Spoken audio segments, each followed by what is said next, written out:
Yep, no And worries. you are live. Awesome.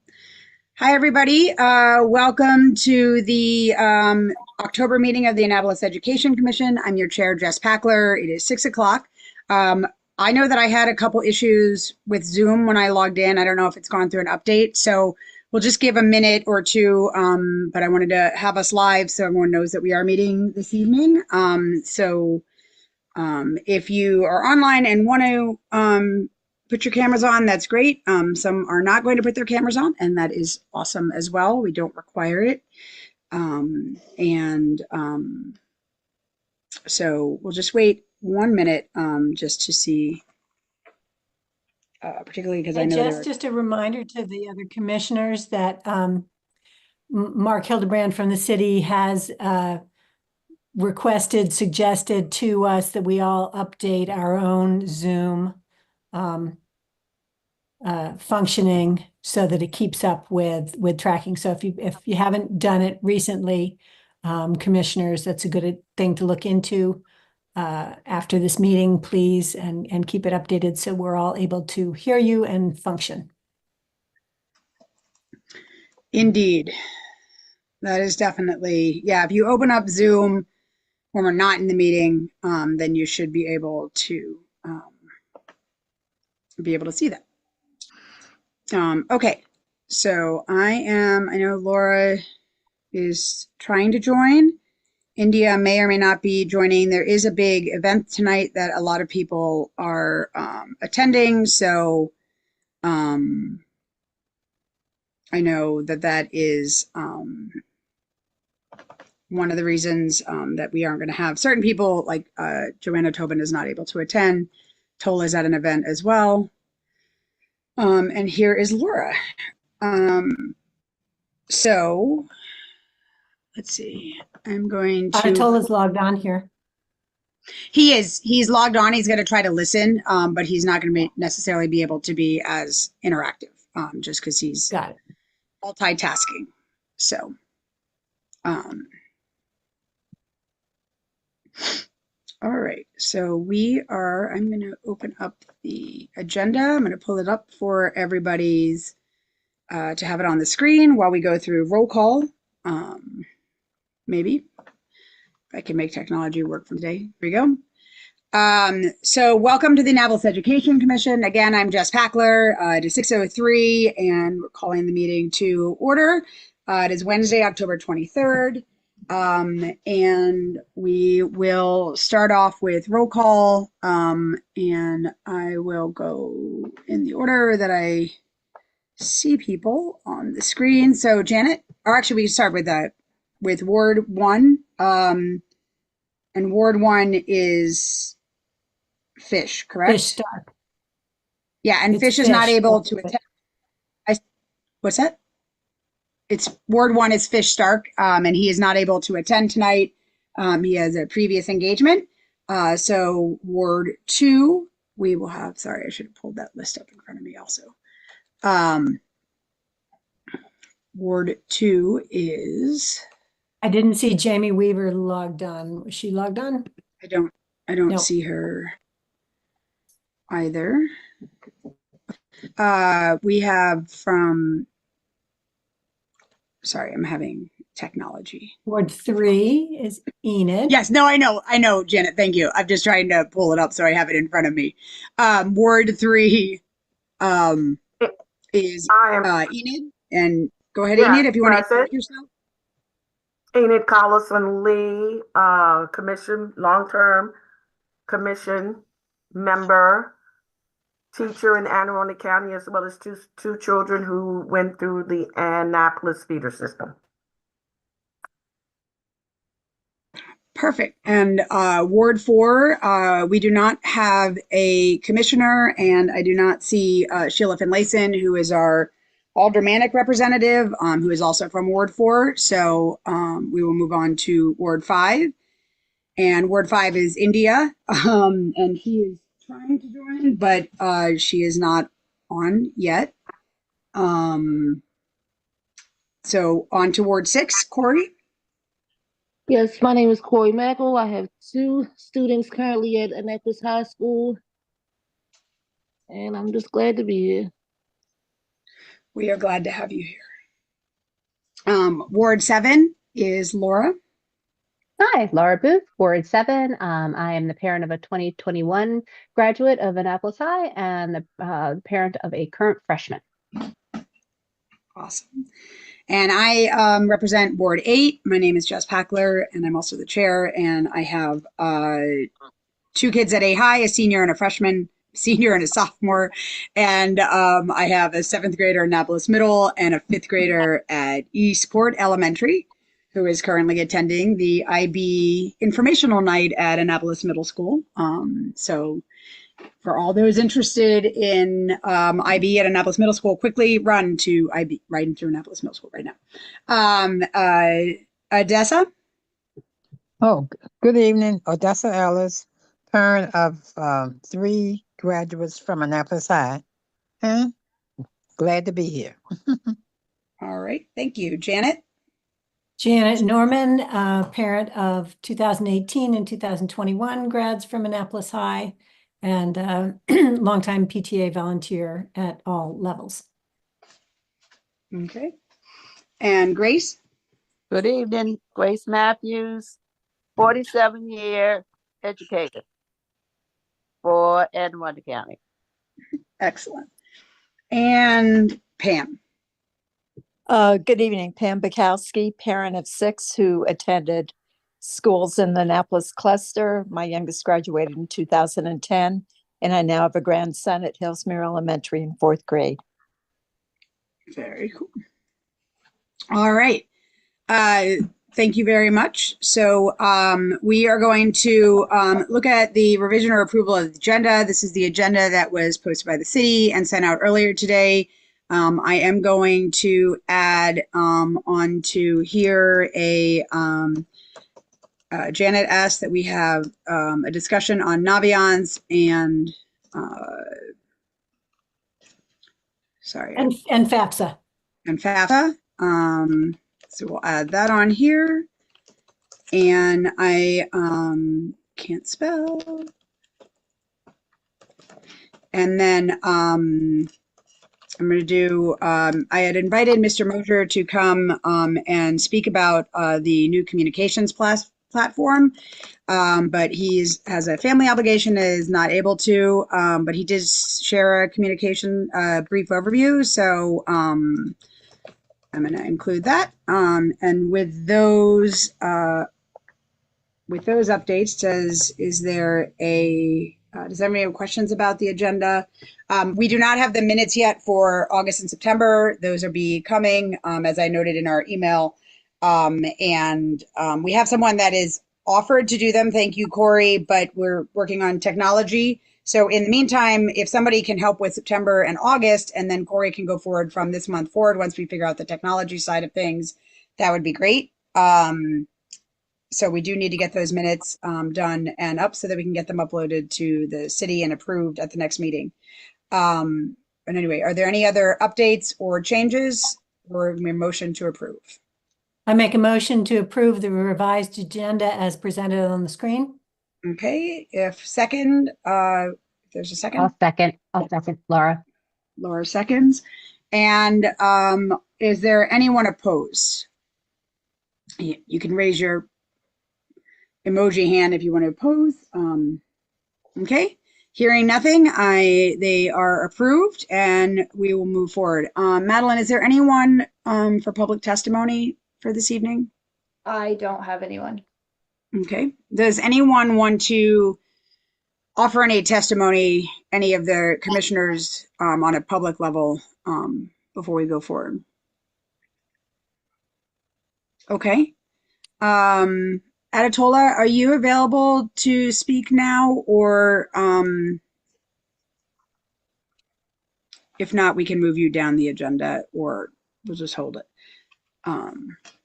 Okay, hearing nothing from Mr. Adetola, we will move on to Janet and the presentation on Naviance and FAFSA. Janet, did you have an order in which, and Laura, do you want to do you have the drive open, or I can do it? It doesn't matter either way. Right. not a full presentation, but more of a status update and awareness raising. If Laura is able to bring Hang up on one materials. second. What I want you to be attuned to are there are several key dates coming up in November and December. FAFSA stands for Free Student Application for Federal Aid.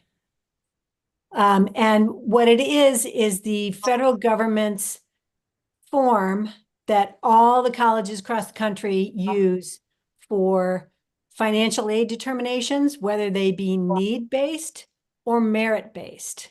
It's also used for scholarships that are given out by many organizations, including our Maryland Senate scholarships and our Maryland Delegate scholarships, the ones currently through Senator Elfreth, Delegate Henson, and Delegate Jones. So all those scholarships trying to give money to our students to pay for training classes or undergraduate or graduate work require a FAFSA. And Janet, what should we be opening right now? Which of the documents would you like I've us got to a whole, share? there's a bunch of PDFs, but nothing that's like really. Sure. If you wanna start with the November 13th College Sharks one.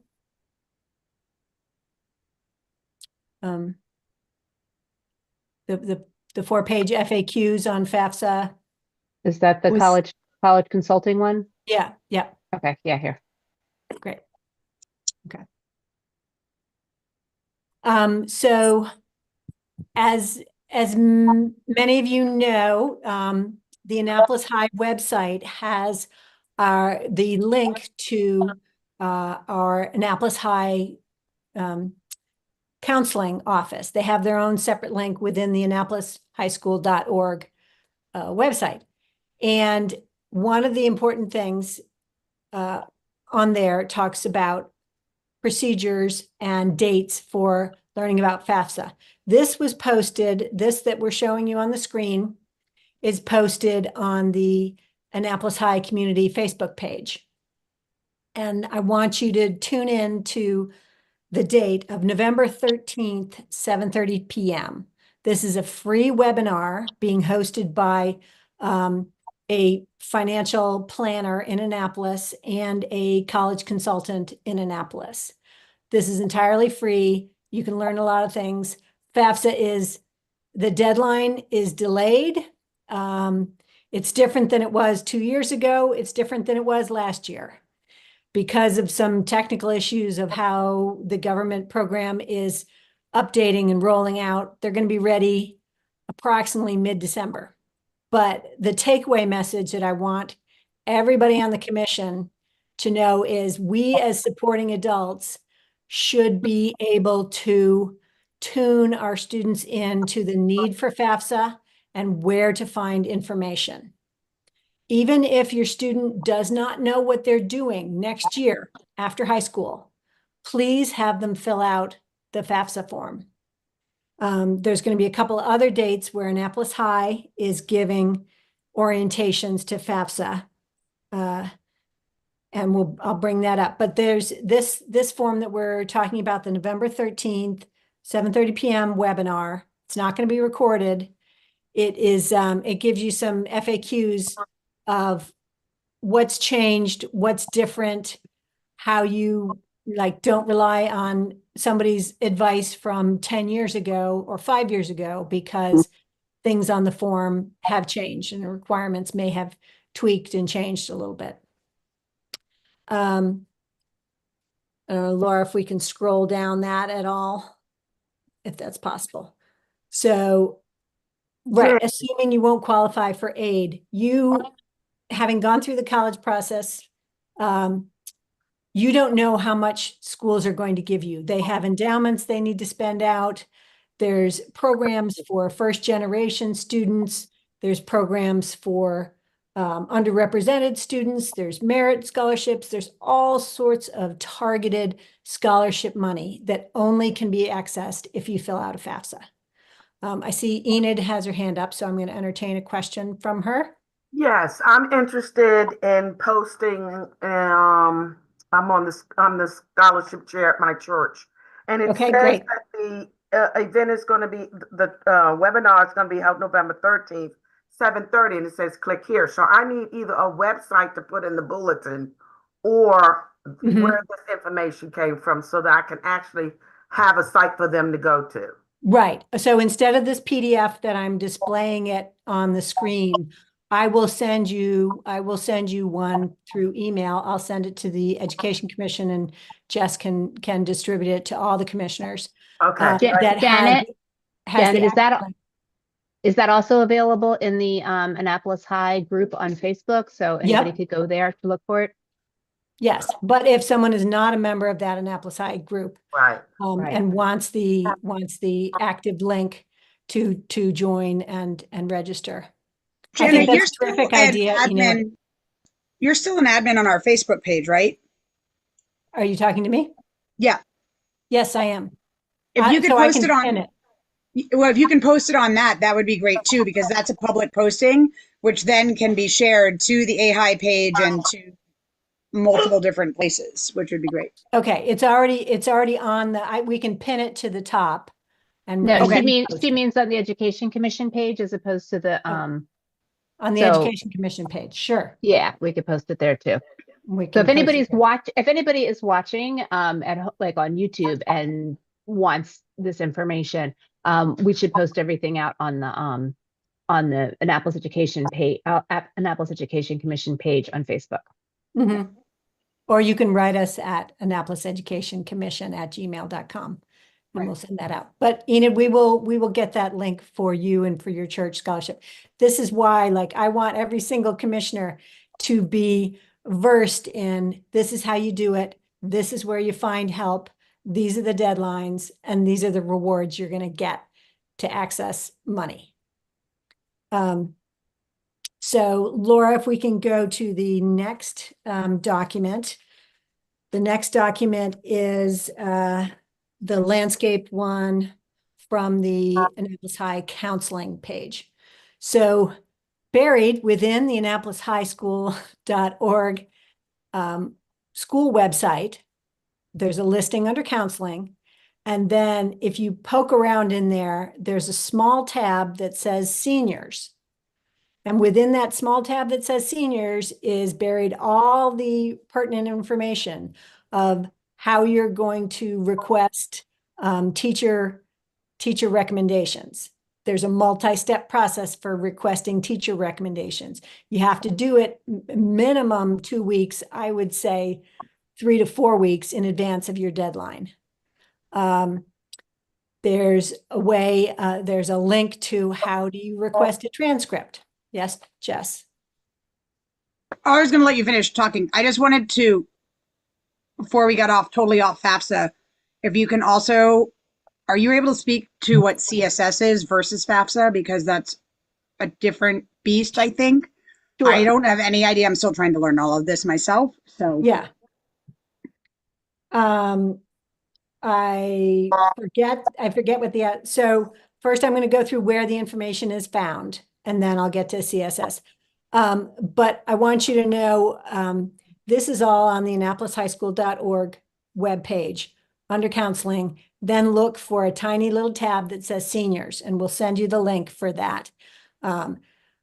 Because I think a lot of our students get tripped up in deadlines, things buried on websites. They can't find them. They don't know the process. It's a multi-step, multi-layer process that's very bureaucratic. And then you have to pay for each transcript that's sent. You have to pay $2 if it's not been updated since then. So we want to help all our kids and all our supporting adults know how to help navigate the kids through this process. Note at the bottom of this, Annapolis High is conducting 2 FAFSA help sessions, workshops. So the first one, November 18th at 5 p.m. is going to be in Spanish, probably bilingual. English and Spanish. So you can have all your questions answered there. And then there's a ways to pay financial aid presentation December 4th at 5 p.m. Please put those dates on your calendar and assist any of our families in letting them know about it and helping if they have questions about that. Annapolis High will have to get with the counseling office because they put out flyers about these presentations and they didn't have a date on the flyer or a time. They had the date, but they didn't have the time. So we'll make sure it gets on the calendar and people know about this in advance. But please distribute how critical this is for students to gain access to their next step. Okay, thanks, Laura. If there's one more of the like requesting transcripts thing. So the program Naviance is what Anne Arundel County schools use as a way to organize, provide information. It's a national program that gives you college and career access. That's where you go and you request a transcript. And every student in high school has a Naviance account that then their parents can get into and look at and work through with them.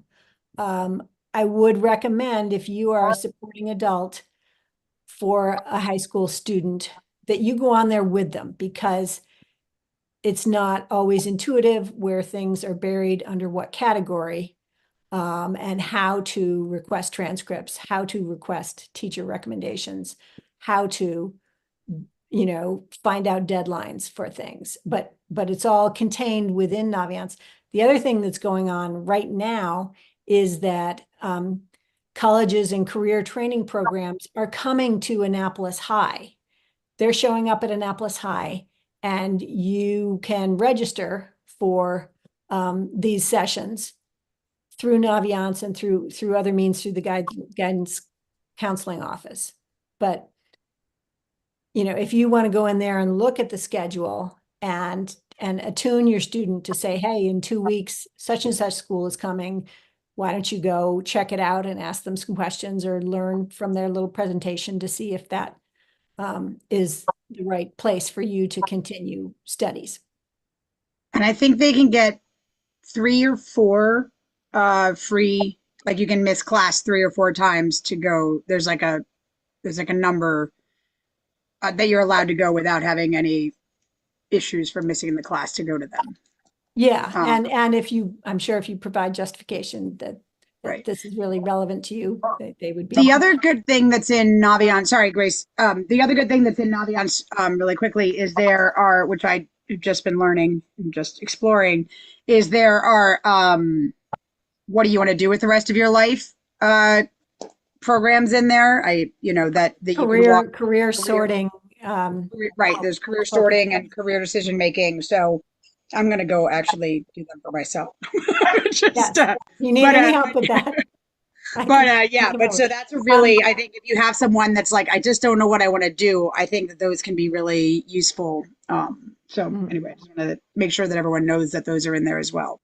Yep. If you look on what's on the screen here right now, please note that there's also a means to get alumni to request. So if you have a student or a student that graduated several years ago who's now trying to apply for something and show that they, did well or had this particular focus in their high school experience, this is how those people get connected to sending their transcript to an employer, to a school program, to a scholarship, etc.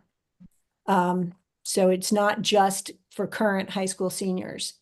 Previous Annapolis High grads can access this. I see Enid has a hand up, so we'll entertain Enid's question.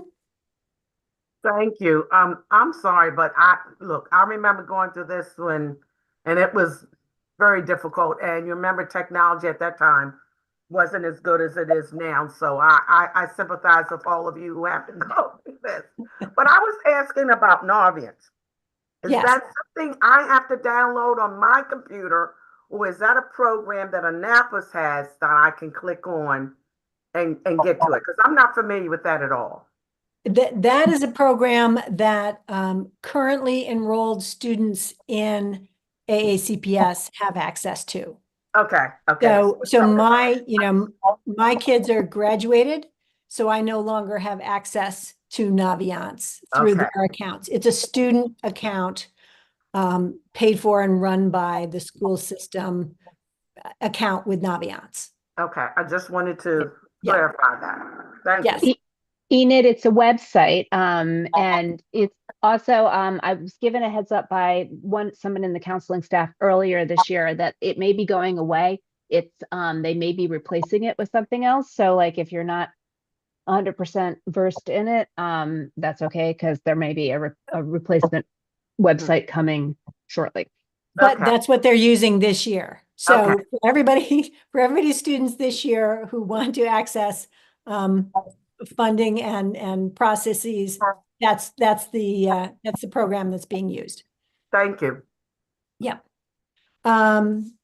Okay, Laura. So basically that was all I wanted to give you the importance of FAFSA. I wanted to give you the importance of the process of Naviance, which you can find off the Annapolis High School. Laura, are you able to pull up the Annapolis High School website?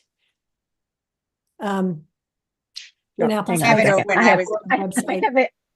A kitten is trying to eat my laptop. I have it open. Yeah.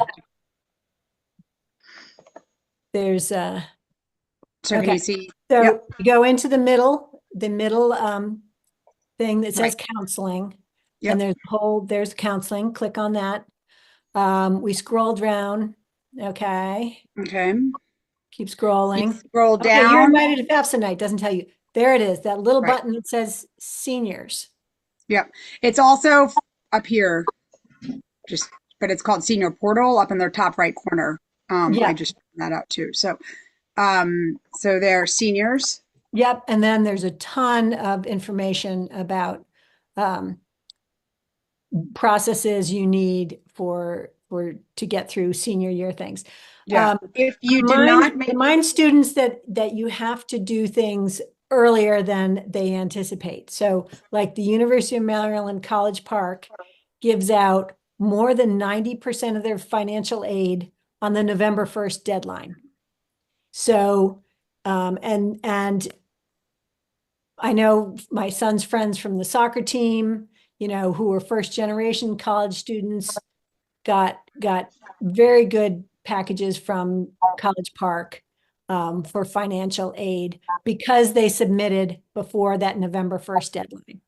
So get your students attuned to the early deadlines, or when many of the financial aid dollars are given out. Okay.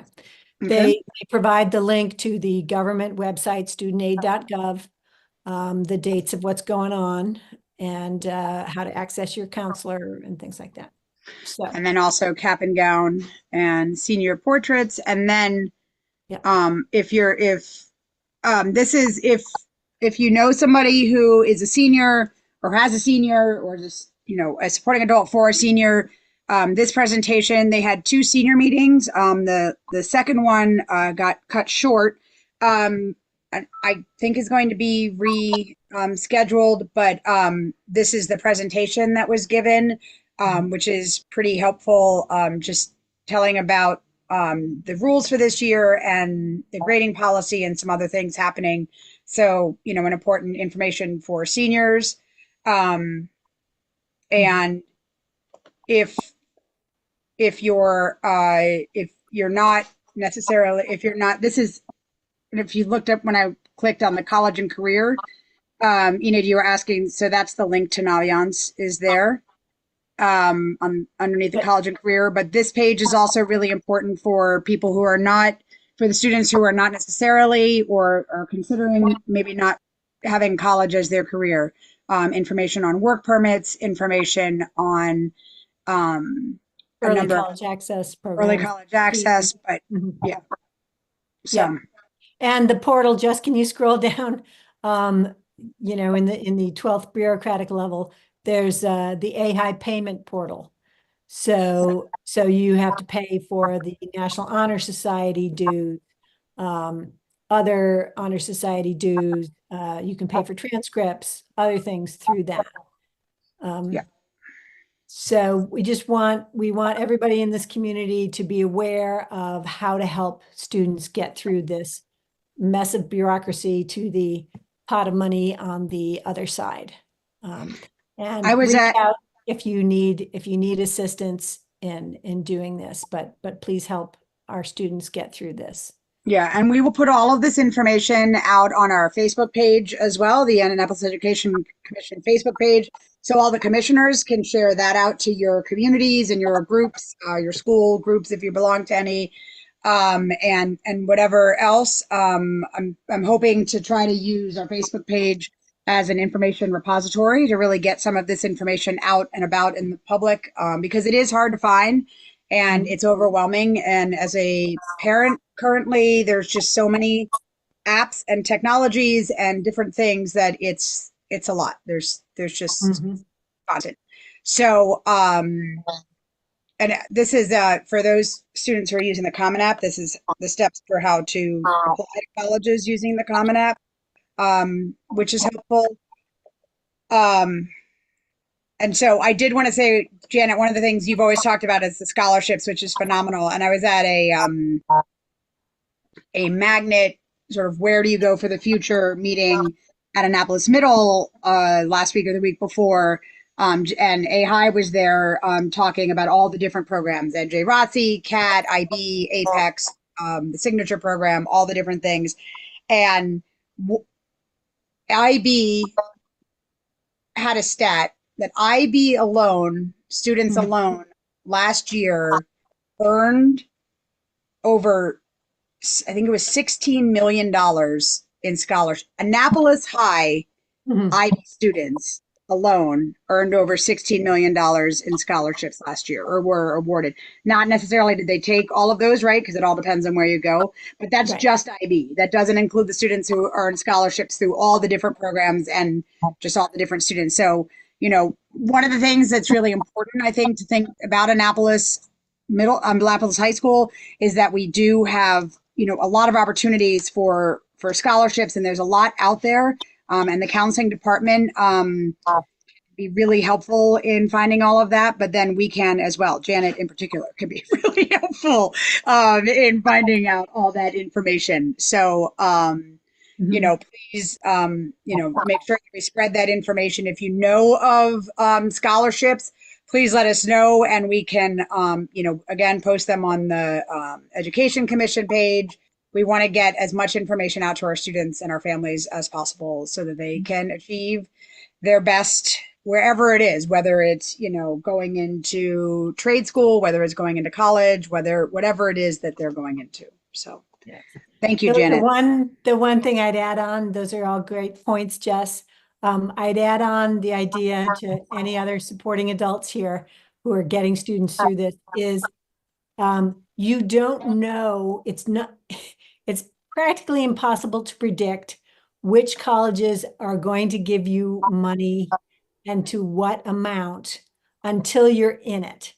So I would encourage them to apply maybe wider than they think.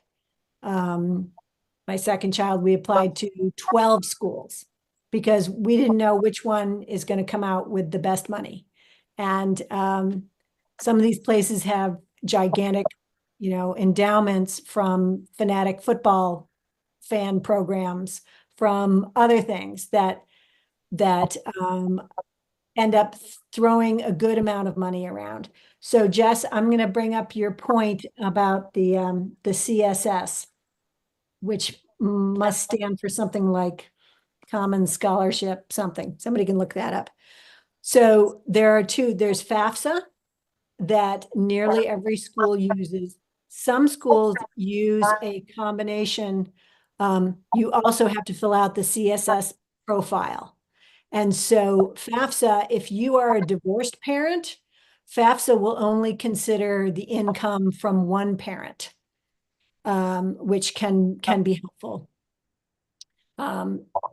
But some schools will require both of them. And so if you have, you know, two parents or remarried parents or other things, schools are looking at the income of both sides of parents. And in the profile, there's things, websites like collegedata.com, where you can go and you can say, oh, okay, you know, Princeton University is this FAFSA and CSS, and University of Michigan is just FAFSA or something. So they'll tell you which you have to submit. And it's, you know, it's advantageous as a divorced parent to know what levels of financial documentation you have to provide, and what that will look like to them.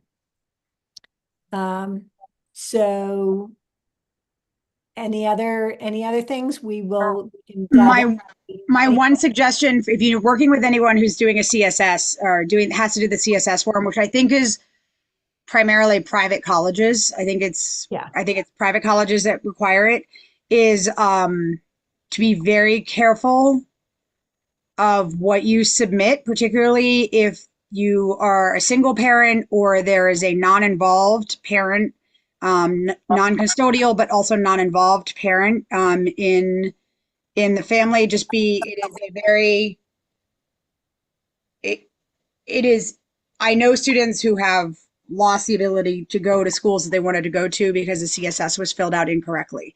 And so if you have, you know, and it's a different beast than FAFSA completely. So if you're working with someone, make sure that the parent and the student, or the supporting adults and the students, are working together on the CSS, and that if there is a non-custodial, non-supportive parent, that person is not included, unless, anyway, just be very careful with the CSS, because it can, as you were saying, with a FAFSA, it's a different thing, but it can be detrimental in terms of if you don't fill it out correctly. But also CSS can, if the student provides the email addresses to both parents, they can fill out their financial information separately and it goes straight in there. So that can be helpful. But yeah, again, reach out, support students going through this process. It's not the same as when many of us went through the process. It's so much more complicated. There's so many bureaucratic steps that I just want people not to take the attitude of, well, I did it and I got through fine, so this generation can just do it on their own. Trust me, it's so complicated and there's so much money at stake and future opportunities, that please help students get through this, because it's not your experience. It's a whole new ballgame. And now Corey and I are going to go cry in a corner. No, and then you're going to call me later. All right, so those are the things I wanted to impress, and the dates: November 13th, 7:30 p.m., December 4th, 5 p.m., and November 18th, 5 p.m. for FAFSA information and awareness of how to get through the process with sanity. Thank you, Jess. Thank you, Janet. I appreciate that. That was really helpful. And again, we will get this information out and share it on our page. And then if anyone does anyone have any other questions for Janet before we go on? Okay, so we are going to move on to the next part of the agenda. Thanks again, Janet. That was really great. And like I said, I had asked Mr. Mosier if he might be able to attend, and but it was fairly late when I asked, and he had other things. So just briefly, I wanted to bring up. So for those of you who are in the school system, you know that they have been pushing out a new app, the AACPS app, so this is, it's important to note that PowerSchool Parent Portal is not part of the platform. That is run by the Instructional Data Division and not the Communications Division. The new components of the communications platform are below. And it's also important before we get onto that to note that at the Board of Ed meeting this week, there was discussion about using a new learning management system. Currently, Brightspace is the learning management system that is being used. And so they looked at 3 different learning management systems, Brightspace being one of them. And then there are 2 others, but that is different. This is the communications portion of things. So the mobile app is available for iPhones and for Android. It offers one-stop shopping for families, employees, and community members. Unlike the prior platform, those involved in our schools can now receive certain information, such as closing and delayed openings, even if they are not families. So for anyone on here who does not have a student in the school system, I encourage you to please download the AACPS app. And I will show you where that is on the website in a second, because it does have information about what's going on. There are updates from the school system, and it can be really helpful, whether you are a supporting adult or just a, someone interested in the school system knowing what's going on. Then there is an alert portion of it, which is a mass notification system, somewhat like what we used to call Connect Ed, which has the potential to send phone calls, emails, and text messages. It offers translations in many more languages, so we're able to provide information in a manner that is more useful to families. It also allows for one contact to get messages in one language, while a second contact can get messages in another language, which is very helpful. I know that in the past in our families, I know some families where that was an issue. One would sign up for Spanish and the other one for English, and they wouldn't get one person. They would either both get English or both get Spanish. So that is a really great improvement. There is a new AACPS website. If you have not visited it, please do. It is more easily translatable, which is really important given the diversity of languages that are spoken within our community. There is a live feed section where highlights and information can be posted, and the school sites are more interactive and vibrate. I didn't know they vibrated. I have not noticed the school sites vibrating. I'm not sure what that means, but I will ask what that means. And then Engage. So a lot of different schools have been using different formats for newsletters. Engage is the new newsletter format. So as Bob says, it is translatable, mobile friendly, and easy to use on the school end as far as assembling the elements. A lot of schools have been previously using Smore. So I am not sure. I don't know if our schools have started using Engage. If any of my 3 schools have started using Engage as the newsletter format. I don't know if anyone else who is a parent has noticed that, or I don't know if we would even notice it. And then the last piece is Rooms, which is the teacher to family piece that offers single messaging as well as group messaging. Regarding field trips, field day, etc. It has a behavioral feature that has replaced Class Dojo and other elements that enhance communications between school and home. Messages are translated by phone preference, and it's being rolled out, and it's being used widely by teachers and high school athletic coaches. I would say that depends on the schools. I know Annapolis Middle is not using Rooms yet at all. There are no classes in there. I know at Eastport Elementary, most of our teachers are using, or most of my son's teachers are using it. And it's about half and half on at Annapolis High in terms of this teachers that are using it. I do find it to be, when they are using it, a really easy way to communicate with teachers. If there is a question, about something going on, it's also been very easy for them to communicate with us. To say, for example, we got a message from one of the teachers, like for NHS is having the induction ceremony on Monday. And so the NHS club lead was able to send that out, which is fantastic. And I'm really excited that AHI is starting to use that. I'm trying to figure out how students are getting that information because right now, one of the big issues in high schools across our school system is that social media is being used to communicate a lot of important information, which is not secure and is not safe for our students to be.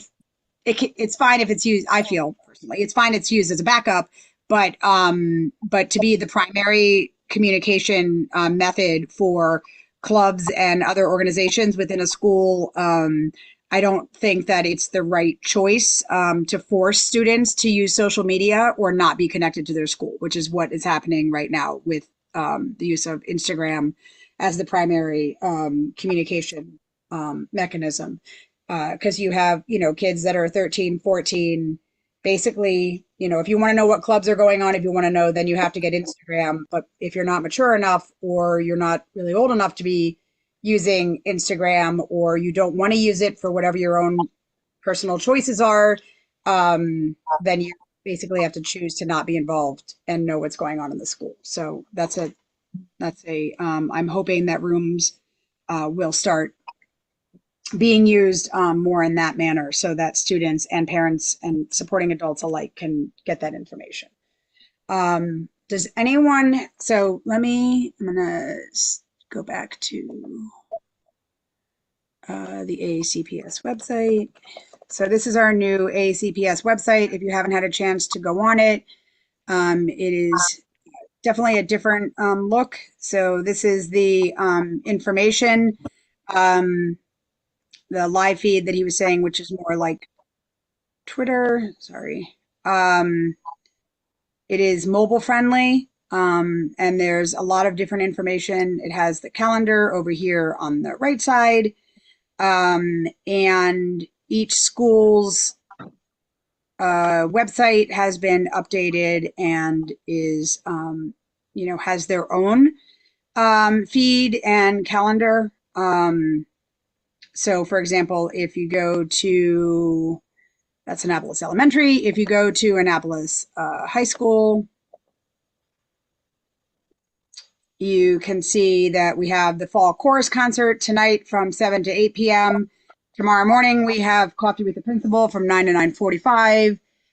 We have 2-hour early dismissals next week, a virtual NJ ROTC information session, as well as the Spooky Strings concert is next week. We have Coffee with the IB coordinator. So we're finally getting a calendar online, which has the events that are happening at school, which is something that we have all been asking for a very long time. So it's very exciting, very happy about this. So anyway, so that's the website. If you want to get to the app, where's the app? Sorry, my screen is also, let's see. If you want to get to the app,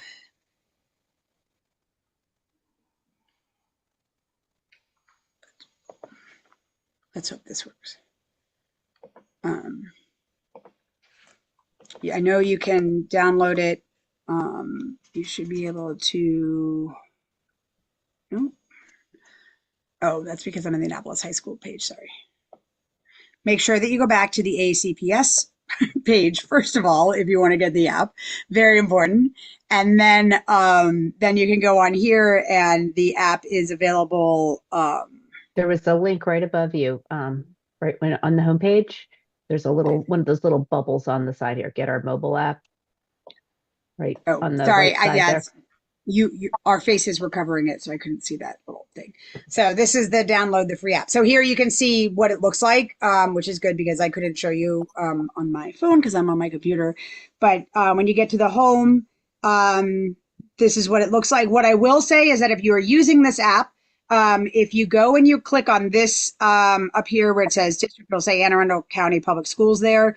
If you click on our logo up here, then you can choose to favorite. It'll bring up the list of all the schools, and you can choose to favorite your schools. And then you can click on that. And if you click on that and you click on Eastport Elementary, for example, the feed that comes up will be Eastport Elementary, and the events that will come up will be Eastport Elementary. Click on it and click Annapolis High School. It'll be the same thing.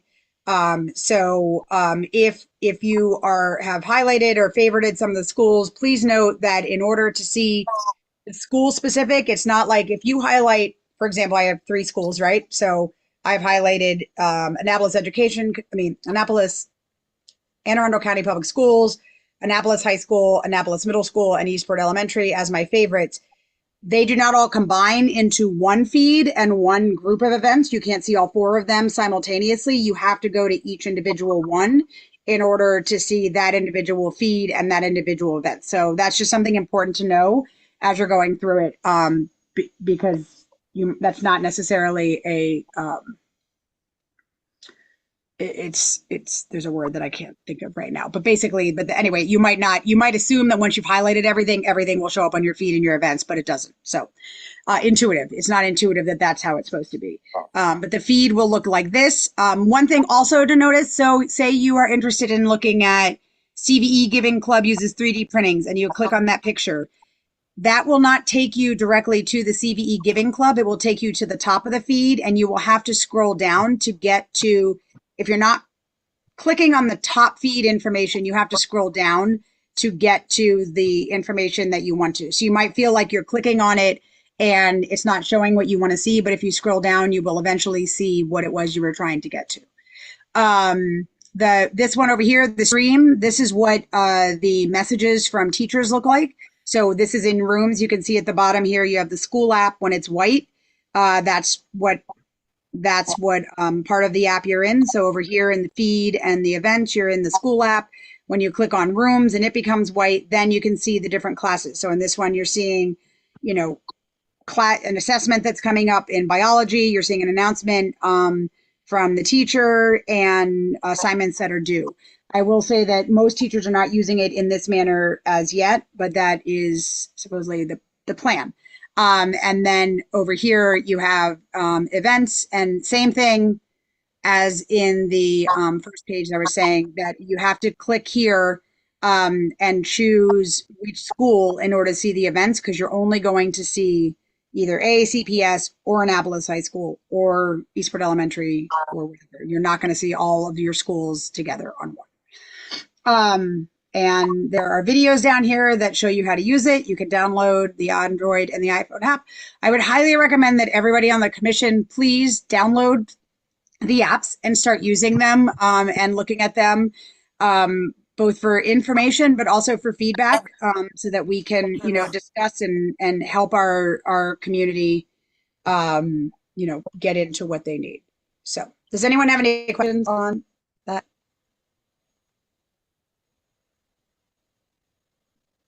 I would just say thanks, Jess, for running through this on the screen. I have the app and I've just gotten into it a little bit, but it's nice to know about the toggling of between the rooms and the other layers that I haven't found all those distinctions. Right. And I will say that if you're in rooms and you hit your back button, at least in an Android, it takes you back to the school app. So it can be a little confusing sometimes. You just have to go back to rooms. Mm-hmm.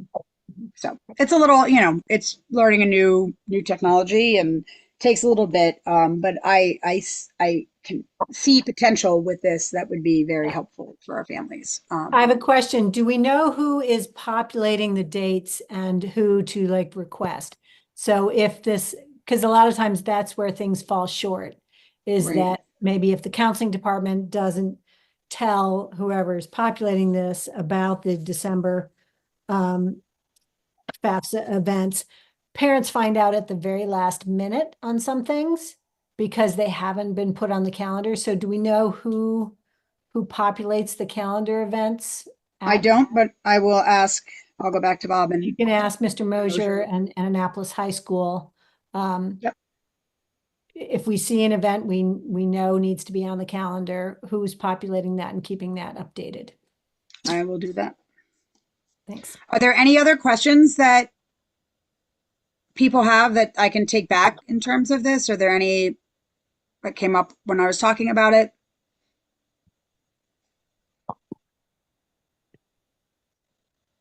Okay.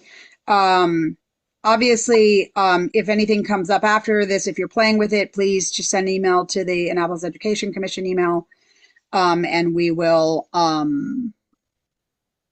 will forward them on to Mr. Mosier and try to get them answered for us and for our constituents. Okay. Is there anything else about the website that Laura or Janet, we want to make sure that we...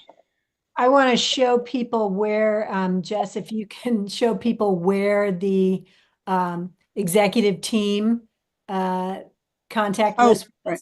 I found it. So if you go into the section on the superintendent about AACPS and stuff, you'll see a profile of the superintendent, things like that. But then you don't see where you find out the whole rest of the executive team. That's over in Contact Us that Jess up is going to here click at the on. top right. Yep. Yeah. So contact Then us. scroll down.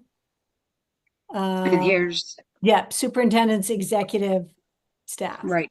So we have made a request so right now this is only names and phone numbers. We have requested that this be updated with emails. As who's making phone calls these days? I'm not making phone calls. Yeah. But anyway, that this be updated with emails so that in our technology world today, we can be emailing when we want to reach out. But in the meantime, if you would like to speak to anybody on the executive team, here are their phone numbers, which again can be found up at the top here under the Contact Us button. And then it brings you to this page. And they do have the school performance clusters. So if you have a question as to what the different school performance clusters, here they are. We are obviously in the Annapolis one, and these are the schools in our cluster. Although I thought it said we're supposed to have the area directors, but it does not have that listed on that page. This is also bus information can be found here under the Contact Us page. So all of that type of information. If you are wanted to change your languages, you go here to select language and you're able to change, and it's a Google Translate. So you can do that there. And really importantly, as we discussed at our PTSA meeting at Annapolis High School last night, if you are looking to work at Annapolis, for AACPS, particularly if you or somebody you know wants to work in the cafeteria services, the food services, we are in desperate need of food service workers. And this is how you join the the AACPS family. So whether you want to be a teacher, whether you want to work in anywhere in AACPS, all of the information is here. We have a lot of needs in terms of employment. So please share that link to anyone you know that is looking for employment. And just wasn't there an announcement about the $2,000 bonus for food service workers? That did come out today, and I did not have a chance. But just tell people that maybe, if they've heard about it from a couple of years ago, what the pay level was, well, they're bumping up that pay level because it's a very needed role within our school system. Correct. I was hoping to see if it had anything here. I will say also there was a lot of information put out today. While we're on here, I'll just say that that they did a video. They put out a video with the chief academic officer discussing the new grading regulations, which is really important because there were a lot of changes this year from the way we've done it since the last few years of since COVID. So that's really helpful if you want to learn about the new learning management systems. This was the board presentation and questions from yesterday, or from the 16th. And then if you want to learn about the innovative school scheduling workshop, you can also watch this video. So there's been a lot of really good videos and information put out. I'm really happy to see so much information being put out for our communities right now. It does take some time to sit there and go through the YouTube videos, but it's great to have all that transparency and to be able to find out more of what's going on, which is better than it feels. It used to be a lot more enclosed. So I really appreciate the transparency. I also appreciate the fact that Anne Arundel County Public Schools is working with Annapolis Ice Cream, and there is going to be a flavor of the month revealed tomorrow. And then all November, you can go and get ice cream from Annapolis Ice Cream downtown, Always Ice Cream in West Annapolis and Crofton and Edgewater. And I think maybe one other, all of their Always Ice Cream places. So, and then you can support the school system by eating ice cream, which is great. That's what I have to say about the website. All right, and that's enough. Can I just add about the website? I just want to do a public acknowledgement of, I really appreciate the level of effort. We're here and we talk about things that are slightly imperfect that we want to get our families better access to. But the level of change in the past 2 years has been incredibly admirable of what they have transformed from our previous system to how we're trying to connect families this year and beyond. So I really appreciate those efforts, and we will help work with you to tweak them better for our families. But I love the fact that they are reinventing so many things to try and make our school system better. I agree wholeheartedly. All right, before we move on to the next thing, are there any other questions about communications or the apps or anything else? Nope. All right. So it's 7 o'clock, and the next thing we have on the agenda is discussion and status of things that we talked a little bit about last week: critical issues, commission priorities for the 2024-25 school year, meeting dates and times, sponsored events and programs that are coming up, and any PTA events or collaborations within the Annapolis cluster. So I just wanted to open the floor if anyone has any critical issues that they would like to bring forward at this point, anything that at any of the particular schools that they, want to discuss or want to try to get information on, and we can see how we can assist with that. So if anyone has anything that they'd like to bring up, please feel free to raise your hand.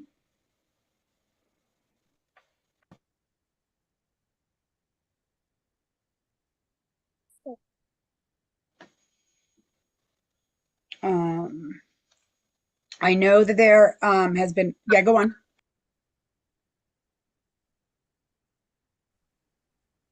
Critical issue here. I want to remind people that the reason why we don't have adequate food service workers this year is because one of the reasons, it's a tough job and we need to always keep it filled, but the county council turned down the budget proposal to increase the salary level for food service workers. They didn't see that as a big priority within the many priorities in the county. So we have a critical issue in getting in front of the county council and getting in front of those budget town halls that come through with the county executive and our local representatives on the council, and making sure they keep hearing about the importance of positions at our schools. And so I know I've gone to those, Mary Grace Gallagher has gone, other people, but it's very few people showing up to talk about the school system needs. It's very few parents and community members doing that. And so I would encourage you to, when those town hall meetings or budget hearings come up, please be the voice that goes to that meeting and speaks about the need. Otherwise, the county council and others are not keeping it on their radar, why that's important. Okay, thank you. Thank you, Janet. Anyone else? Okay, yes. So I was talking to my daughter, she's a senior this year. She was saying that last year, Mr. G, they used to do things like whatever grade had the most attendance, they would maybe like have a party or give some type of incentive. Like nothing really big, like maybe they did karaoke or, had like a little fun activity to reward the grade for coming to school. And I guess she said that they're not doing that this year. So Okay. I was trying to see how we could advocate to get that back because attendance is down. Yeah, I think attendance is obviously a huge push. So I think that asking about that and encouraging programs and things that can celebrate that would be great. Corey, I can write something on behalf of the Education Commission, or do you want to write something as behalf as a commissioner to Ms. Whalen and see if she has any suggestions on that, or any plans to incorporate anything like that? I know we do a celebration for honor roll and for Panther. I'm forgetting what the terminology is, but I think anything that we can do to support and celebrate our students who are doing what they're supposed to be doing would be great. So let me know Sure. how you'd like us to do that. Okay, I can do it on behalf of the commission. I don't. Okay. Also, I talked to the new counselor. I think her name is Melissa Ganga, and she was saying that one of the things that changed this year is if your child has 9 unexcused absences, even if they pass, they will fail. That's what she said is brand new this year. Mm. So I think that's That's been something around to for a find out while. about because that is, yeah. That's been around for a while. They just haven't been using that policy. well, they got rid of it during COVID, and because people being sick and everything else, and they definitely I think that one video.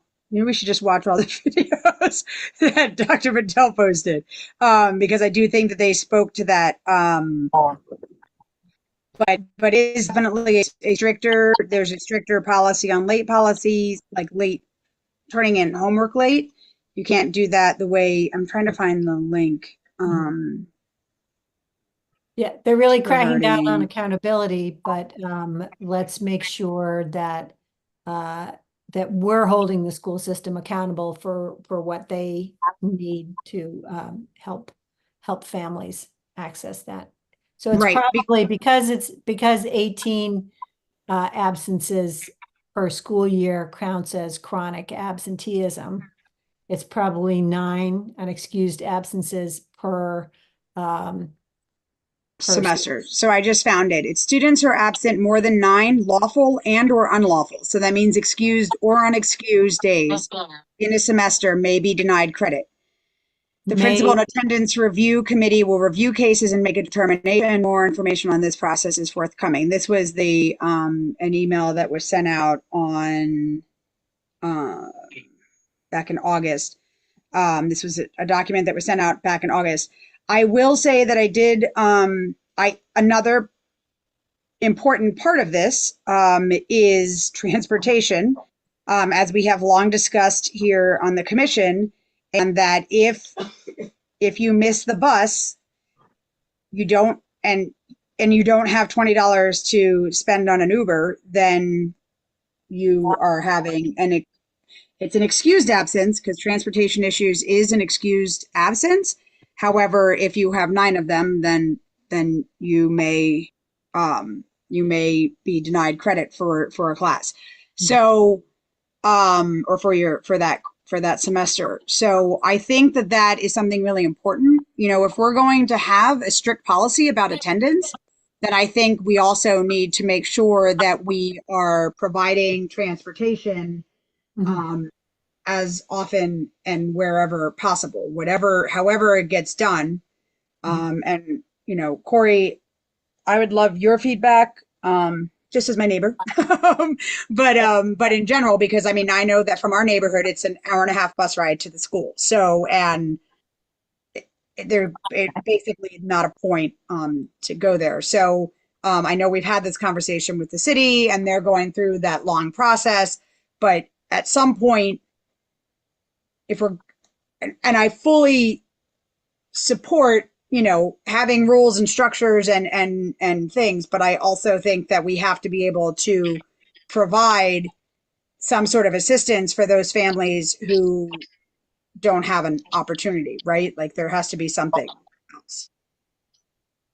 I feel like this because you know I don't drive or anything like that, and a lot of times when the kids miss the bus, I will text you and ask you, can you take them to school, or you know, or we'll just pay for the lift for them to go to school. I really don't know how we can, because Yeah, if it's been an oncoming, I mean, if it's been an ongoing issue and nothing has been done there, I don't really know what else to say because it's already been said so many times. Yeah, that is a problem. Odessa, did you have something? well, I just wanted to say, I knew a young lady, uh, she had good grades and everything, but she had missed so many days out of school. I think she was pregnant. And she pleaded with the school to let her graduate, but they wouldn't let her graduate. But there's such a big divide in Annapolis. You have the have and the have-nots. And I know of cases with children, they just don't have the support at home to try, for the parents. The parents don't have cars or transportation. And if they miss the bus it's just a cultural thing, I guess, a big divide. I don't know what to say. No, it is. It's a big socioeconomic divide. And I'm not really sure if it's fully comprehended by the school system, no matter how many times we've said it. Right. Well, do I you would think that add we on can- that if the schools want to increase accountability, that's what they seem to have been doing this year. They want to increase accountability in academic programs and in all these attendance and everything else. They want the students to be more accountable to the school system. Well, we need to hold the school system and the city of Annapolis accountable to our students, to providing, toilet paper in the bathrooms, buses to get students there, city transportation to get students to our one high school 5 miles out of town. So I think accountability is a two-way measure. And we need to keep the pressure on to our government decision makers that it's not just them telling students what they need to do. We need to step up and tell our government what is needed for the students to be held accountable. I agree. Mhm. And I know, our transportation problems are supposedly fixed, but like I know in the bus that my daughter takes has been very sporadic the past like week and a half. Like some mornings we get it, we'll get an email. Now the bus is supposed to come at like 7:50 something, and I get a text at 7:30 that the bus isn't going to be there. So, I can scramble and get my kid to school, but obviously a lot of parents are not in that situation. So especially for situations, we know our transportation system is struggling to begin with. So we definitely have to figure out a way to give, grant kids grace because, if a kid is stranded at home and there's no bus and the parents are already going to work or whatever, then, they're kind of stuck. And so we need to figure out we need to not punish kids for things that are outside of their control. Like, Jess, are you able to ask the city transportation department? They did that mobile on-demand van service within certain routes of the city. Can they use that mobile on-demand during the school year to get students in and out? I would propose that they start doing that. I will definitely Being ask. innovative, let's get them to be innovative in getting our students to school. That's a great idea. Yeah, because yesterday a parent called me. The bus down was it Robinwood? It was somewhere, and like Laura said, they got an email or got a text message. The grandmother did, saying that there's no bus today. Jeez. So I told her, I think we called the school board to find out what's going on. I think the bus driver quit or something. But today they had a bus. But, I mean, if they're holding the parents and the kids to be accountable for absences, they need to be like Janet is saying, they need to be accountable too. Agreed. I agree. Mhm. Okay, so I will ask about that. And yeah, right. So that's a really good point, actually, Odessa and Laura too. Like, if a bus doesn't show, does that count as one of those 9 days? Because it shouldn't, right? There's no. I mean, we've been out without a bus 3 days already in the past past week, a little over a week. Wow. So, if it's 9 days, then that's a third of that. And then my kid has personally been home sick for the past 3 days. So, there we go. Now Right. she's up sick. But that's, I mean, Corey, it's what, $16 to $20 to take a lift from here to AI? Yes. Right. So that's $32 to $40 a day if your bus is gone. If your bus isn't there for the day, and that's Yep. 3 days. I mean, and that's a lot of money. So that can't be considered to be an option. So okay, I will ask both those. I will ask our transportation department about the on-demand, and then I will also ask ACPS to confirm how bus not showing, or Mhm. that And type of thing. also, we need to contact the city because the app, the on-demand app for them, the Transy Go app, is still not downloadable from the Google Play Store.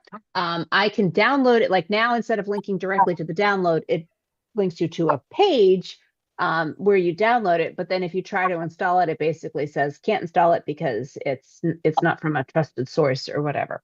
So before we can figure out if the app would actually get students to the high school, we need to be able to install the app. I mean, that would be Functional. That would be functional. Functional, yeah. I mean, that app, the first press release came out from the city in July. So we are now in October and it's still not downloadable to Android phones. Okay. So, Anything yeah, else? so I would, just to add on to that, like show up at a Board of Education meeting or a city council meeting and bring up these issues. These are something for the decision makers to solve. And we need them to step up and Yep. figure out how they're going to solve them. And speaking of showing up at the Board of Ed, that's a hard procedure. You have to sign up between Friday and Sunday or something like that. And so I mean, parents have to sign up, and a lot of these parents don't have access to computers and things. And then the time goes by so fast that when you think about signing up, the limit is over. It's Right. it's just crazy. Right. The process is complicated for getting 2 minutes to be able to speak in person. I They know. can at any time throughout the entire year send an email to boardoffice@aacps.org. And please CC the commission, AnnapolisEducationCommission.com. And we will know what issues people are speaking up on. So if it's difficult for them to speak at a meeting, please have them send in an email with. Okay, the email you say is done how? It's all one word, Uh-huh. boardoffice@aacps.com. Okay, and that can. That gets distributed to the entire Board of .org. Education Oh, I see. elected representatives. Yeah, .org, not .com. board office Okay. dot Oh, No, okay. board Yeah. office at aacps.org. aacps.org. Sorry. Yeah, that's okay. Okay. All right. Thank you.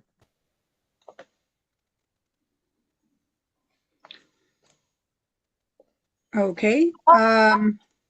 Anybody else have any other points they want to bring up on this part of any other points on this or any other critical points that they'd like to bring up? Critical issues?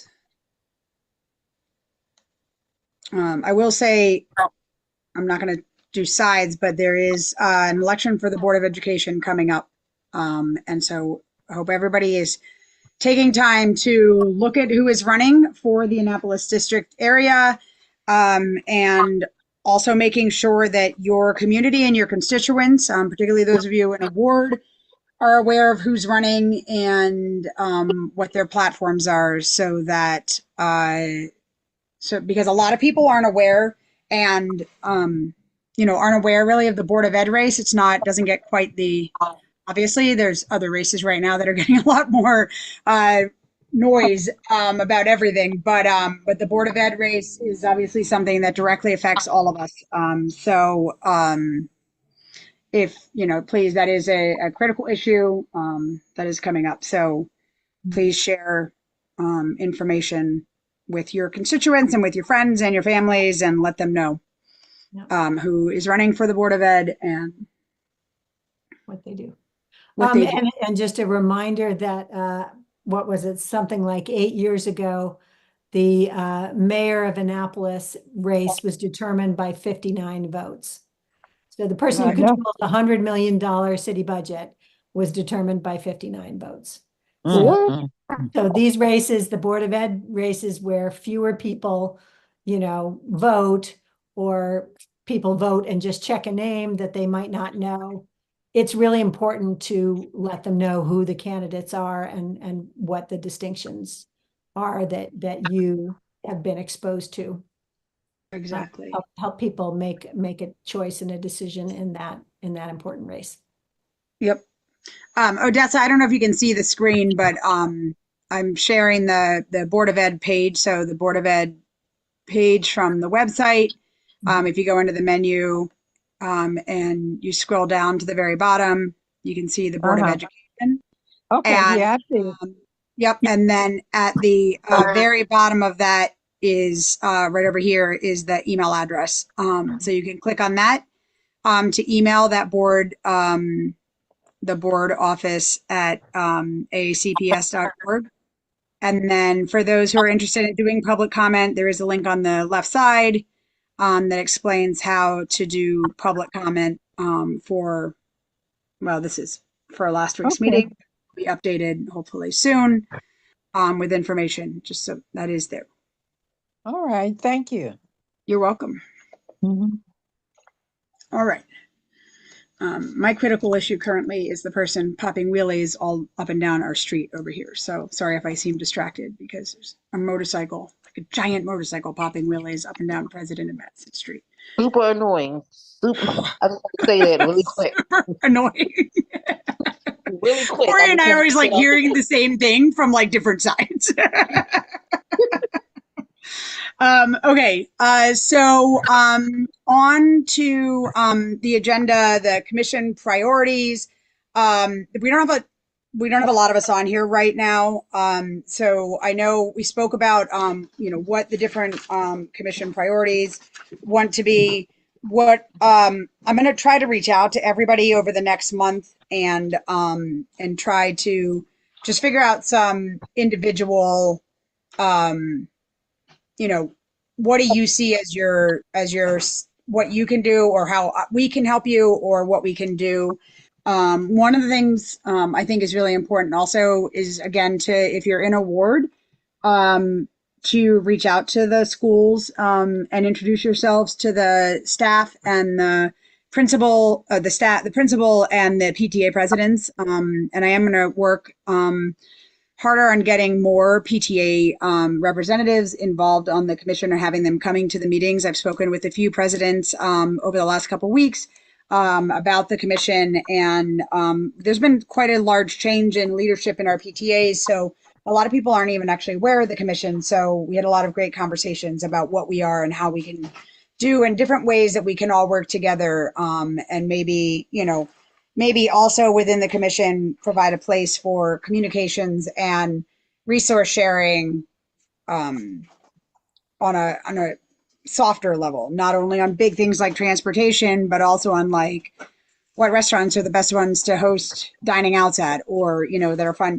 those types of things. So just a way to be able to be a resource and to share information. And also when things are going on, Rolling Knolls had their Fall Fest last weekend, which was a great event. And, making sure that those types of events are being shared. And people know about the things that are happening. One of the things that's great at Annapolis Middle that's happening is that once a month, we have a dragon night, and it's a social night where all the kids are invited to come to school on a Friday night for a couple of hours. And there are fun activities and music. And the last one was a spooky one. Fortunately, it was the same exact time as the A-High Broadneck game. So you have to make some choices in life, and watching A-High beat Broadneck was the choice that we made. But it's a great opportunity, and it's really nice to see some social fun things like that happening. And then parents are invited as well, and there's resources, and they have the food bank truck and some other things that are there. So that's a really awesome initiative that they're doing at Annapolis Middle. And just being able to share some of those things. I took the responses that everyone had regarding the days of the week that are available, and it seems like this is still the best. The fourth Wednesday is still the best in terms of what's available from the city and what everyone else has available, except for the next month, when the fourth Wednesday is the day before Thanksgiving, which is not ideal, obviously. First of all, we have that entire week off this year. Well, are there, using my children's, we have the week off, and I didn't actually see if that is also, I'm thinking it's parent teachers conferences as well. Yeah, but this conferences on Monday and Tuesday. Right. So I immediately went into college visit brain. That's where I went. But yeah, so we do have that, week is not in school, I should say. You say And then the kids are out of school, you say Monday and Tuesday? of the I'm sorry. in November for November. Okay. Yeah, they're off the whole this week. this Monday and Tuesday, not Monday and Tuesday, but this Monday and Tuesday are 2-hour early dismissals both days. So October 28th and 29th are 2-hour early dismissals. The 29th is the end of the first marking period. And then on November 1st, schools are closed. This is what happens when parents don't pay enough attention. Schools are closed for elementary and middle school students only on November 1st. So that's an exciting news for the Packler family. But the high schoolers have to go to school. Happy Halloween. And then obviously November 5th is off for Election Day. And then November 25th and 26th are closed for parent teacher schools. And the 27th through the 1st are closed for the Thanksgiving holiday. Our meeting was supposed to be on the 27th. There is a board meeting on the sorry, now this is when I start arguing with the app when I'm trying to get the information. Board of Education calendar, which is a separate calendar also. So the 20th, there is a meeting on the 20th. It's during the day. So if the city has space for us to have our meeting on the 20th, it will not conflict with, it'll be afterwards, unless it's a very long Board of Ed meeting, but they don't seem to be that long anymore. But it will not conflict with a Board of Ed meeting. Does anyone have any issues with moving our meeting to the 20th so it's not the night before Thanksgiving, if the city is okay with that?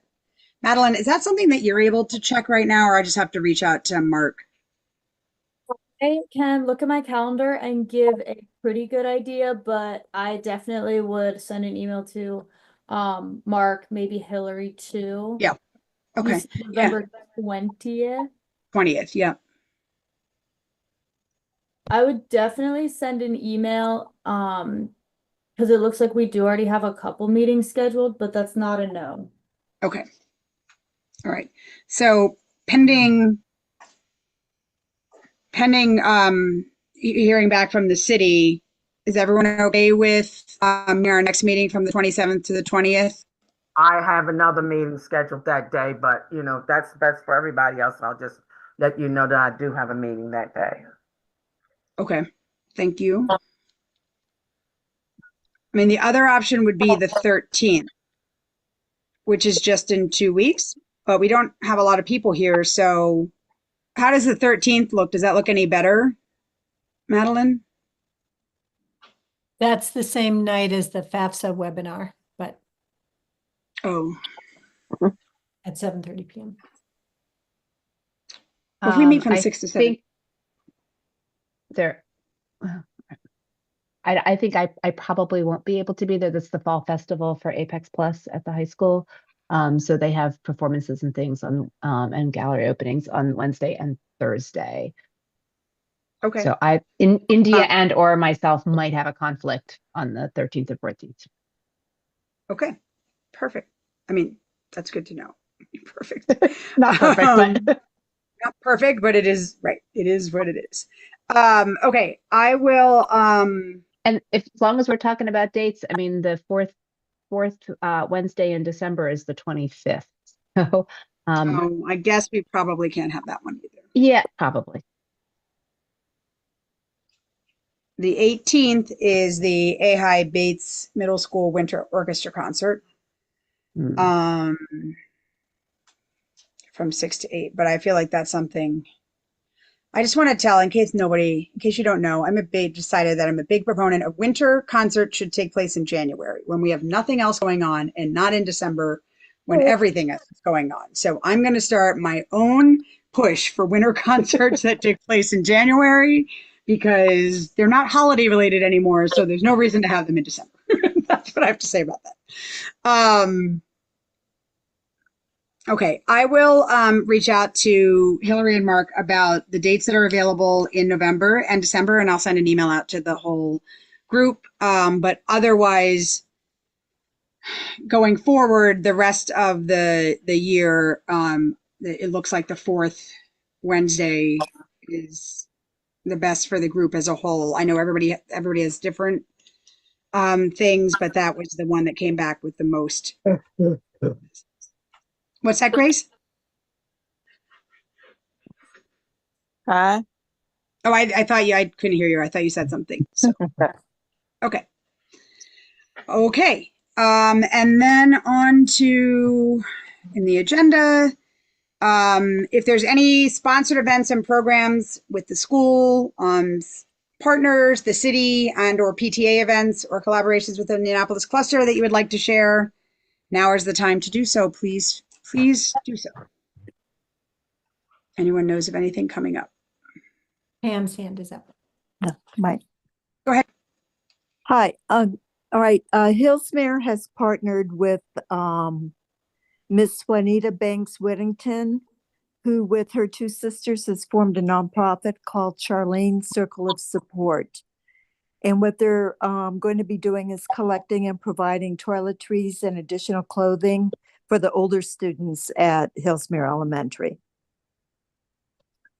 That is And awesome.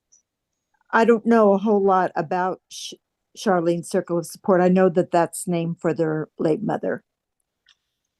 That is And it's to provide more resources for families that are in need of, such items. And then also at Hillsmere on November 14th, they're having a literacy night, and it's called Paws, Claws, and Pages. And it's Discover the Wonders of Hibernating Animals. They're going to have a presentation by Eco Adventures. They're going to have pizza dinner and themed crafts and books. And it's for all the students at Hillsmere and their families. Registration by October 31st. awesome.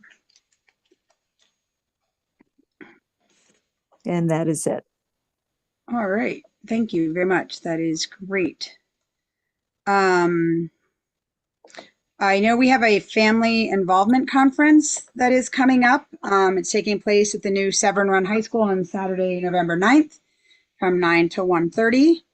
If you follow A High football, we'll be playing Severn Run at Severn Run this Friday evening. So that'd be your first chance to go visit Severn Run. But the Family Involvement Conference is on the AACPS website. And it is the keynote presentation is Navigating the Future, Equipping Students for Success in the Workforce. And there are different breakouts all regarding careers and apprenticeships and literacy and other important things. This is free and lunch is provided. So that's one event that's coming up. Annapolis Middle shared these community events that are happening. So Saturday, the 26th of October, is the Fall Harvest Festival at Pitt Moyer. And there are hay rides, pumpkin patch, princess sing-alongs. It's a really fun day from 10 until 2. So petting zoo. They have costume contests. It's very fun. So if you looking for a fall harvest event, Robinwood is having their haunted Halloween on the 26th from 4:30 to 7. And then on the 26th at Maryland Hall from 3 until 8. So you basically go just back to back to back is Dia de los Muertos, Day of the Dead Festival. And that will have folklore artists, traditional Mexican food, attractions for children, artisans, raffles, community resources, and activities to celebrate the Dia de los Muertos. So Saturday is a great day full of fun things. There is a campaign going on with the public library to reduce a vape take-back campaign that is taking place. So you can safely drop off and anonymously vapes at any Anne Arundel County Public Library. On November 2nd, Luminous Health is having a free health screening at First Baptist Church on West Washington Street. So that is great. And this is the Annapolis On-Demand Transit that we were talking about. I still say Apple or Google Play, Laura. I give up. So those are some of the things that have been shared in the community by Annapolis Middle. I will say, this is an example of the new Engage because Annapolis Middle is using Engage. So Harvest for the Hungry is going on at all local schools right now. And the mobile food pantry will be at Annapolis Middle School. Everyone is welcome to attend this. You do not have to be an Annapolis Middle School family on November 15th and December 13th. It's in together with the Dragon Nights, which is what I was telling you about. They did the spooky one. So these are the upcoming dates. Those are for Annapolis Middle School students, but the food pantry is for everybody because that's outside. There was something else. If you do have Annapolis Middle School students or are a supporting adult for one, and please note that we have a career coach, Miss Torres, at the school, and she will meet with middle school kids, with Annapolis Middle kids, to talk to them about their future, whether it's career or college and what path they might want to go down. So I think it's really great how much Annapolis Middle is and AACPS is focusing on that at the middle school level, because that's really when you want to start thinking about it and really so that you're not getting to be like a junior and what am I going to do with the rest of my life when it's a little later. And then just a reminder for all 5th and 8th grade parents, this is 8th grade because it's Annapolis Middle, but that the Magnet program application is open. I know that we have talked a lot about the Magnet programs and their access and accessibility with our communities of color and our families, all of our families. It is really important to spread the word. Okay, these are the really important things. A, applications are open until November 7th, 2024. B, it is an email address required or focused application. So whether, regardless of what you're applying for, you apply, communication is sent to and from the email address that is entered at the time of application. At the AMS Magnet Night a few weeks ago, the representative that was there from, I think it was from Cat South, which is just such a phenomenal presentation on all the programs that we have at Annapolis High School and Cat South and in the county, and the new village. But she said that a very large number of people don't accept their acceptances, right? They don't approve their acceptances. And we had that conversation that part of the problem, and we have the same problem, everybody who has tried to apply for summer programs knows it's the same problem, is that the information only comes out through email. And obviously we're all getting 87,000 emails a day. It gets lost in there. But also we have a lot of families that don't use email. So this is a conversation we've also had on the commission a lot, is how do we communicate and what is the best way to communicate? But at this time, right now, if you enter an email address for a magnet program, that is where your acceptance will come to get into and that's what you have to respond to in order to confirm your acceptance of the program. Right? That's where your invitation to the program will come to. But basically, she was saying there were a large number of students who missed their invitation into the program because they did not respond to the emails. And the counselor at Annapolis Middle School confirmed that and said that is a big issue that we have. So please, if you are working with people to apply to magnet programs, whether they are at the 5th grade going into middle school level or the 8th grade going into high school level, please make sure that they are using an email address that they check on a regular basis, and that they are checking that for any updates or information. We had that last year. I know, Laura, your daughter was, we had a lot of conversations about that, about how people missed their auditions for the Apex program because it came through emails and people missed those emails. Sometimes AACPS emails go to spam. So it is a gap.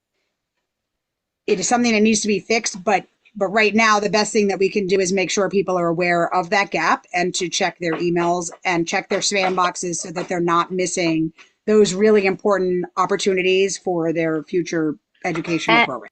And you also get, when you apply for a magnet program, you'll get a magnet ID. You'll get like a little login. You can go out and check on the website. So like they'll tell you, hey, we're going to, magnet seats will be announced on such and such a date. You can go out. If you don't, even if you miss the email, you can use that magnet ID and you can check in there to see if you got a seat or if you're on a wait. Like if my daughter was waitlisted, don't be afraid of the wait list. There is a lot of motion on the wait list. My daughter was very far down for the program at Bates, and we really didn't think she was going to get in. And about, I don't know, it took about maybe 2 months, and then there's just a lot of motion. But I could go in each week. They announced the new.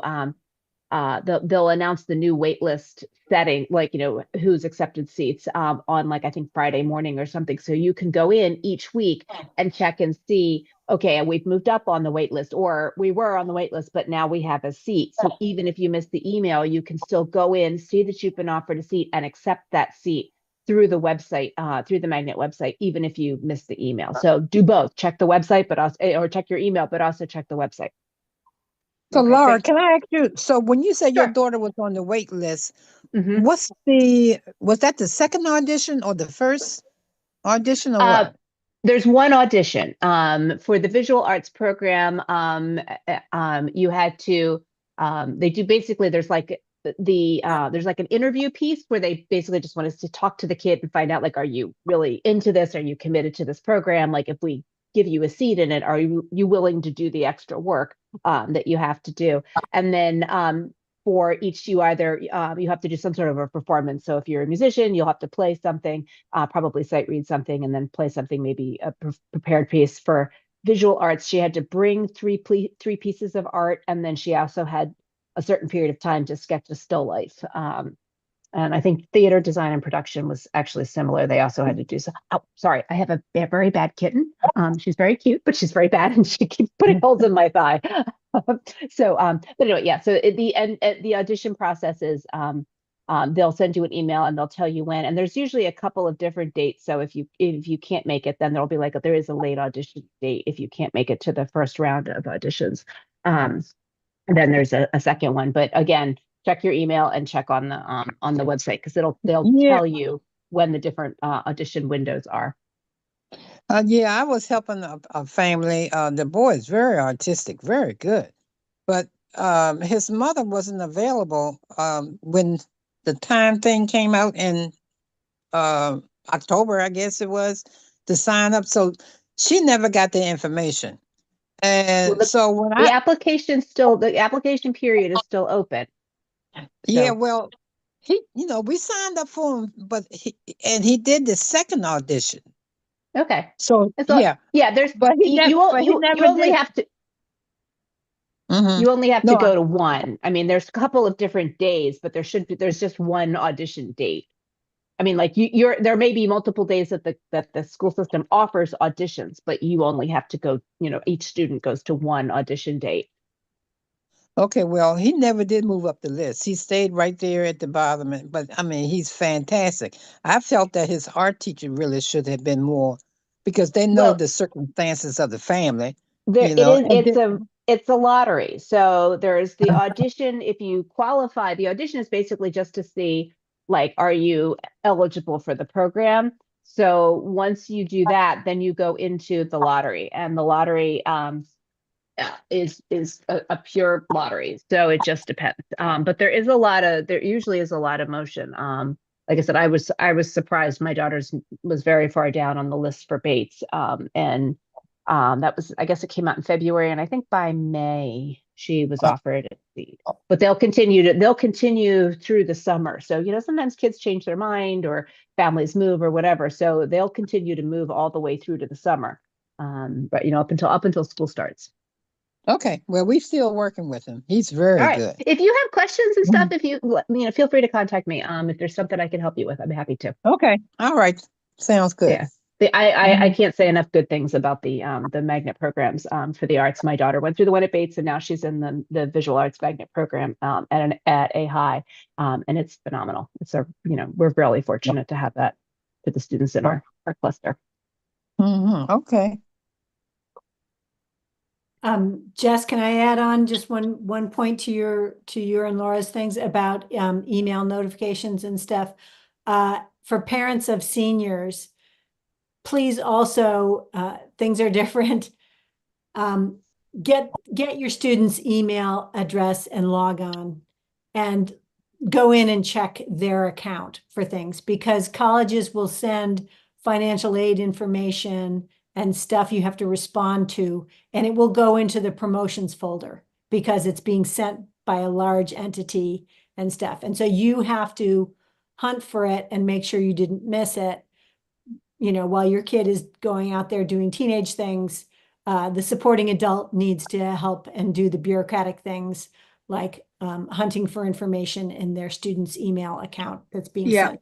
One thing I recommend, and this is for even parents of younger students, is setting up an email. Like if you have a student that's going to play sports in high school, set up an email just for that, because you're going to start getting 1,000 emails from recruiters pretending that your child is going to be superstar.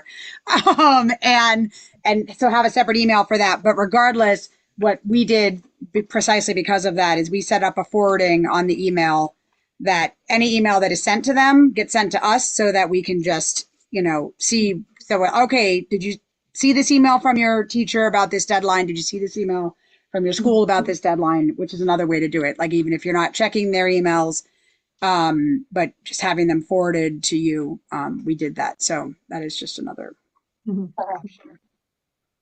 Yeah. So, and I do have up here, just for anyone who's helping people with Magnet, if you go to ACPS, if you go to the menu, and you go to academics and programs, and then you go to programs, and then click down. All of the individual programs are in here, like Avid, and I don't see Apex in here actually, but IB. But if you click on Magnet programs, that's where it takes you to all the Magnet programs and the documents and the applications. The info sessions, there was one tonight. Apparently, so Jamie isn't here because she was at the Bates one that was tonight. Seems a little Oh, bit wow. thing. They Didn't had the know that. in-person meeting at Bates and at Annapolis Middle at the same exact night, at the same exact time, which is unfortunate. But anyway, that they both had meetings tonight. And then Centrals has already, oh, what was that, Mike? And then if you're going into the high school ones, there's virtual meeting for Apex coming up on the 4th. The IB ones have already passed, although I So suppose you Jeff, could you go. said that there was one tonight at Annapolis Middle? There was There an was Apex one. There was an meeting? IB meeting at Annapolis Middle, and there was an Apex meeting at Bates. And so what was that meeting about tonight at Bates? It was an informational meeting for fifth graders interested in the magnet program at Bates. Okay. And then if you're interested in the BMAH program, there's one on the 29th. And I think that is the list of those that are already occurring, I mean, that are taking place, that are coming up. And then here's the magnet application and everything. So for anyone that's interested in that information, that's all on here. All right.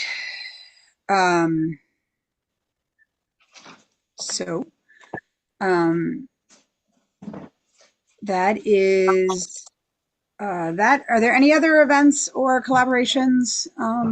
Anything that we want to share that is coming up or happening? No? All right. Is there any, I don't have any unfinished business other than basically what we just talked about was unfinished business. Is there any new business that anyone has, or does anyone have any unfinished business that I'm not following on? Does anyone have any new business that they would like to bring up? Yeah, I want to give a shout out to Annapolis High School football team, even though I'm not a football fan, but I'm hearing good things. And the coach, the offensive coach, J.C. Scott, that's being recognized by the players and the the newspaper articles, and I think that's also Ina's cousin, right? Yes. Yeah, well, JC grew up in my house pretty much, because he's friends of my sons and everything. But the team seems to be very good. I've watched some players on the school channel last night. Did anybody see that last night? The football players on the what's that education channel? So anyway, I'm just so happy that the Annapolis High football team seems to be doing very well this season. And I just wanted to add to that. I think that a lot of that has to do not only with the coaching, but since Stanford and them, when an A High was doing well, when my kids were there, like going to championships, they had pals and they had several smaller teams that taught them the basics up through elementary and middle school. And so now that they have a couple of those programs active today, I think that has really contributed to the success of the program. And I too am very proud. And then I did have a new business. I was watching the news one night and happened to see something that says Dr. Bedell investigating, or I can't remember. I was trying to remember the exact word that the newscaster said about year-round schools. Have you all heard anything about this? I saw it in the newspaper, I think. Yeah, they're talking about year-round schools. Maybe he put out a video recently with the school system legislative aid addressing that. It's part of the innovative. There was a link on the webpage on the innovative scheduling. They are not changing anything. They're not going to year-round schooling. What they do want is flexibility in the scheduling, not to have to meet both the 180 days and 1,080 hours. They want to be able to have flexibility in that to accommodate more student needs, but they're not looking to go to year-round schooling, and more details can be found in their video and in the Innovative Schooling report on the I'm website. very much aware of him trying to get flexibility in scheduling. I was just taken back by the news person saying year-round schools. And I was wondering, well, why? Is there a conflict? Is there something we don't know? You know, so I'm glad to hear that. Yeah.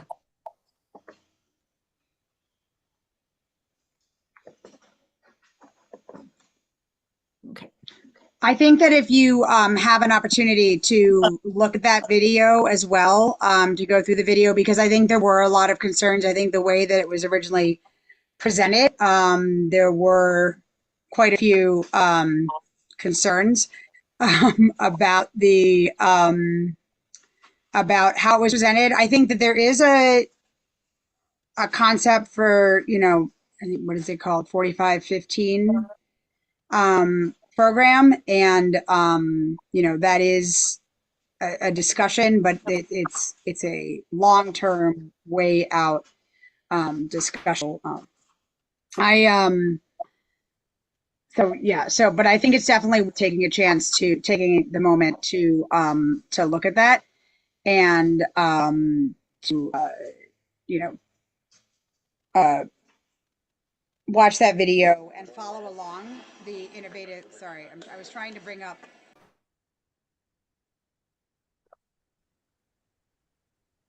The innovative school schedule.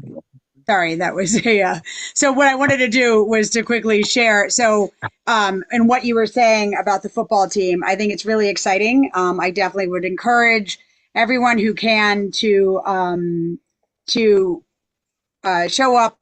This week we're playing Severn Run at Severn Run. Next week we are playing Arundel at home. I think it's a 6 o'clock game. But Annapolis High is really doing fantastically, not only in football, but also in varsity boys soccer. We are also doing great with that. So, you know, to just pay attention to our school. It's really fantastic. Tyler Womack, who is a running back and is an Eastport Annapolis Middle graduate, Annapolis Middle graduate, is the #1 running back in the state of Maryland, which is pretty cool.